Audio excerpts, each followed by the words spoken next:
Let's sum up the 5 transactions together. The final cash number after the 5 transactions is $800,000. Accounts receivable, $300,000.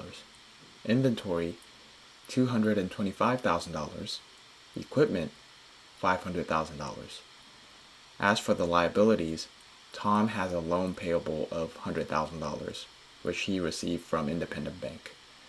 In shareholders' equity, the common stock he issued didn't go away, so $1.5 million remain intact. Tom made $300,000 in revenue with a cost of $75,000, so net he increased retained earnings by $225,000. Notice that the numbers at the bottom in the blue box are basically the numbers used to create the balance sheet. On the other hand, the red box represents transactions or items that are used for the income statement. Let's discuss a little bit further how exactly we should build the financial statements after these transactions. For the income statement, we begin with the top line, revenue.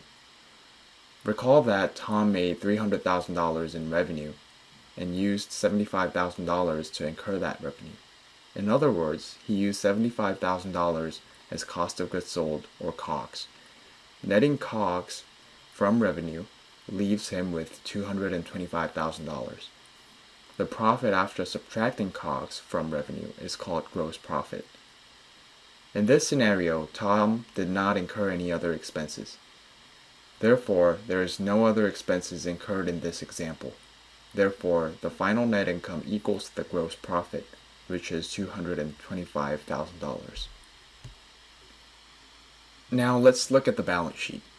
Again, assets are what a company owns, liabilities are what company owes, and equity is the share of what the shareholders have.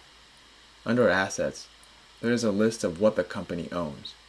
Cash of $800,000, inventory of $225,000, accounts receivables of $300,000, and equipment of $500,000. Its total assets is $1.825 million. These assets are composed of liabilities and equity. Total liabilities is $100,000 from the loan Tom borrowed from the bank, and the rest is shareholders' equity. Within shareholders' equity, common stock is $1.5 million, and retained earnings $225,000.